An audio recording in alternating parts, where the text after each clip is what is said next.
रामभद्राय रामचंद्राय वेधसे रघुनाथाय नाथाय सीतायाः पतये नमः।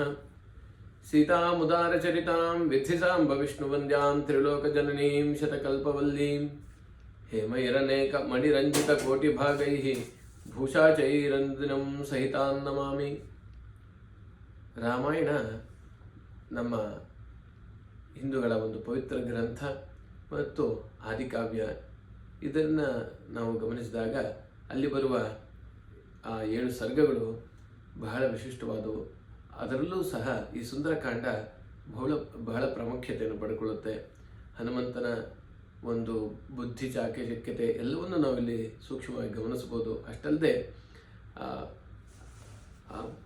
ವಿಧಾತೃ ಆ ಬ್ರಹ್ಮನ ಒಂದು ಯೋಜನೆ ಹೇಗಿರುತ್ತೆ ಅಂತ ನಾವು ಯೋಚಿಸಿದಾಗ ಒಂದೊಂದು ಕ್ಷಣದಲ್ಲೂ ಆಗುವ ಬದಲಾವಣೆಗಳು.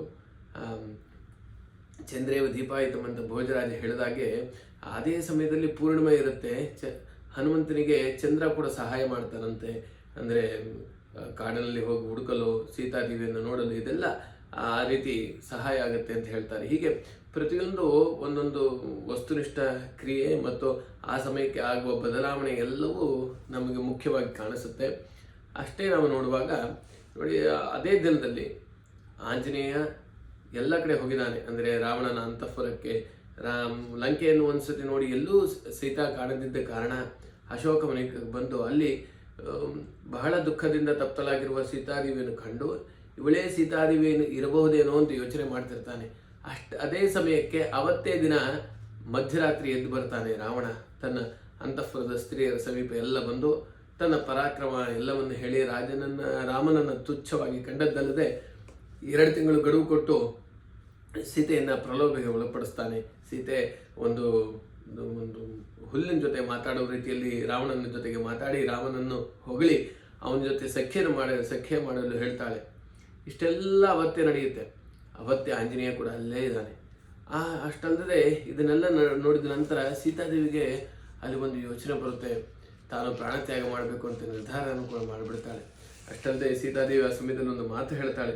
ಅದು ರಾಮಾಯಣದಲ್ಲಿ ಬಹಳ ವಿಶೇಷವಾಗಿರುತ್ತೆ. ಅದನ್ನೆಲ್ಲ ಎಲ್ಲರಿಗೂ ಕೂಡ ಒಂದು ಮಾರ್ಗ ಅಥವಾ ಪಾಠ ಅಂತ ಹೇಳದೆ ತಪ್ಪಾಗಲಾರದು. ಜಿತಾತ್ಮಾನೋ ಮಹಾಭಾಗ ಯೇಷಾನ್ನ ಸ್ತಃ ಪ್ರಿಯೇ ಪ್ರಿಯಾನ್ನ ಸಂಭವೇ ದುಃಖಮಪ್ರಿಯಾನ್ ನಾಧಿಕಂ ಭಯಂ ತಾಭ್ಯಾಂ ಹಿ ವಿಯುಜ್ಯಂತೆ ನಮಸ್ತೇಷಾಂ ಮಹಾತ್ಮನಾಂ ಅಂತ ಹೇಳಿ ಸೀತೆಯೇ ಒಂದು ವಾಕ್ಯವನ್ನು ಹೇಳ್ತಾಳೆ. ಅಂದರೆ ಅವರಿಗೆ ಸುಖವಾದಾಗ ಯಾರು ಸುಖ ಪಡುವುದಿಲ್ಲವೋ, ದುಃಖವಾದಾಗ ಯಾರು ದುಃಖ ಪಡುವುದಿಲ್ಲವೋ ಅಂಥ ಒಂದು ಯೋಗಿಗಳಿಗೆ, ಮಹಾತ್ಮರಿಗೆ ತನ್ನ ನಮಸ್ಕಾರ ಅಂತ ಹೇಳಿ ತನ್ನ ದುಃಖವನ್ನು ತೋಡಿಕೊಳ್ತಾ ಅವರ ಜೊತೆಗೆ ಹೋಲಿಸಿ ಅವರನ್ನು ಕೂಡ ನಮಸ್ಕಾರ ಮಾಡಿ ಈ ರೀತಿ ಎಲ್ಲ ಸೀತೆಯನ್ನು ಹೇಳ್ಕೊಂಡು ಇನ್ನೇನು ಪ್ರಾಣತ್ಯಾಗ ಮಾಡಬೇಕು ಅಂತ ಹೇಳಿ ನಿರ್ಧಾರ ಮಾಡ್ತಾಳೆ. ಅಷ್ಟಲ್ಲದೆ ಅವತ್ತು ರಾವಣ ತನ್ನ ಎಲ್ಲ ರಾಕ್ಷಸ ಸ್ತ್ರೀಯರು ಅವರು ಸೀತೆಯನ್ನು ನೋಡ್ಕೊಳ್ತಿದ್ದವರು ಎಲ್ಲರಿಗೂ ಹೇಳ್ಬಿಡ್ತಾನೆ, ಇವತ್ತು ಇನ್ನು 2 ತಿಂಗಳಲ್ಲಿ ಇವನು ಒಪ್ಪಿಸುವಾಗ ಮಾಡಿ, ಇಲ್ದಿದ್ರೆ ಇವಳನ್ನು ನನಗೆ ಬೆಳಗ್ಗೆ ಭೋಜನಕ್ಕೆ ಮಾಡಿ ತಂದ್ಕೊಡಿ ಅಂತೆಲ್ಲ ಹೇಳಿ ಹೊರಟೋಗ್ತಾನೆ. ಇಷ್ಟಿನ ಕಾರಣ ರಾವಣ ಮಧ್ಯರಾತ್ರಿ ಬಂದು ಎಬ್ಬಿಸಿರ್ತಾರೆ. ಆ ಕಾರಣಕ್ಕೋ ಏನೋ ರಾಕ್ಷಸರಿಗೆಲ್ಲ ಬಹಳ ಕೋಪ ಬಂದ್ಬಿಡುತ್ತೆ. ಅವರೆಲ್ಲ ಸೀತಾದೇವಿಯನ್ನು ಬಹಳ ಕಷ್ಟ ಕೊಟ್ಬಿಡ್ತಾರೆ. ಕೆಲವರಂತೂ ನೀನು ನೋಡಕ್ಕೆ ಹೀಗಿದೆಯಾ, ರಾಮ ಹಾಗಿದ್ದಾನೆ, ನೀನು ಮದುವೆ ಆಗೋಕ್ಕೆ ನಿನಗೇನು ಬುದ್ಧಿ ಇಲ್ವಾ ಅಂತ ಕೆಲವರು ಹೇಳ್ತಾರೆ. ಮತ್ತೊಬ್ಬ ಕೆಲವರು ಹೇಳ್ತಾರೆ, ನಿನಗೇನು ದಾನ ಮಾಡಬೇಕು ಅಂತ ಇಷ್ಟ ಅದಲ್ವಾ, ನಿಮ್ಮ ರಾಜ ಅವನ ಮದುವೆ ಆದರೆ ತಕ್ಷಣ ನೀನು ಏನು ಬೇಕಾದ್ರೂ ದಾನ ಮಾಡ್ಬೋದು, ಅವನಿಗೆಲ್ಲ ಶಕ್ತಿ ಇದೆ, ಅವನು ಯಾರು ಅಂದ್ಕೊಂಡಿದೆಯೋ ಆ ಪುಲಸ್ತಿನ ಮಗ, ಹೀಗೆ ಎಲ್ಲ ರೀತಿ ಹೇಳ್ತಾರೆ.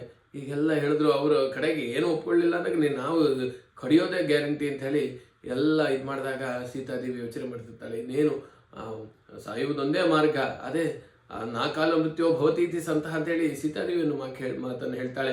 ಅಂದರೆ ಕರೆದಾಗ ಮೃತ್ಯು ಬರೋದಿಲ್ವಲ್ಲ, ಅದು ಕೂಡ ಸಾಧ್ಯ ಇಲ್ವಲ್ಲ ಅಂತ ಹೇಳಿ ಸೀತಾದೇವಿ ತಂದದಲ್ಲೇ ದುಃಖ ಪಡ್ಕೊಂಡಿದ್ದಾಗ ಒಂದು ಘಟನೆ ನಡೆಯುತ್ತೆ.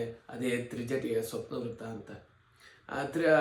ಆ ಘಟನೆ ಅಲ್ಲಿ ಬಂದಾಗ ಆ ತ್ರಿಜಟೆ ಕೇವಲ ಹೇಳೋದಷ್ಟೇ ಅಲ್ಲ, ಅವಳು ಸೀತಾದೇವಿಯನ್ನು ಗಮನಿಸ್ತಾಳೆ. ಅವಳು ಹೇಳ್ತಾಳೆ, ನೋಡು ಅವಳ ಎಡಗೈ ಚಿಮುತ್ತಾ ಇದೆ, ಅಂದರೆ ಅದರ್ತಾ ಇದೆ, ಅವಳ ಎಡಗಣ್ಣು ಅದರ್ತಾ ಇದೆ, ಇದೆಲ್ಲ ಶುಭ ಲಕ್ಷಣ, ಅವಳಿಗೆ ಒಳ್ಳೇದಾಗುತ್ತೆ ಇವಾಗ ಅಂತ ಹೇಳ್ತಾಳೆ. ಇಷ್ಟೆಲ್ಲ ಆದರೂ, ಇಷ್ಟೆಲ್ಲ ನೋವು ಪಟ್ಟಿದ್ರು ಕೂಡ ಈ ಎಲ್ಲ ತ್ರಿಜಟೆಯ ಮಾತನ್ನು ಕೇಳಿದ ಮೇಲೆ ಸೀತಾದೇವಿಗೆ ಎಷ್ಟು ಸಂತೋಷ ಆಗುತ್ತೆ ಅಂದರೆ, ನಿಮ್ಮ ಮಾತು ಯಥಾರ್ಥವಾದರೆ ನಾನು ನಿಮ್ಮೆಲ್ಲರಿಗೂ ಅಭಯನ ಕೊಟ್ಟಿದ್ದೀನಿ ಅಂತ ಹೇಳ್ತಾಳೆ. ಇಷ್ಟಲ್ಲದೆ ಸೀತಾದೇವಿ ಇದು ಮೊದಲು ಅವರಿಗೆ ಇಡೀ ಲಂಕೆಗೂ ಕೂಡ ಶಾಪವನ್ನು ಕೊಟ್ಬಿಡ್ತಾಳೆ. ಅಂದರೆ ನಮಗೆ ಹೇಗೆ ದುಃಖವಾಗಿದೆ ಹಾಗೆ ಲಂಕೆಯಲ್ಲಿರುವ ಸ್ತ್ರೀಯರೆಲ್ಲರೂ ದುಃಖಪಟ್ಟು ಅಳ್ತಾರೆ ಹೀಗೆಲ್ಲ ಹೇಳ್ತಾಳೆ.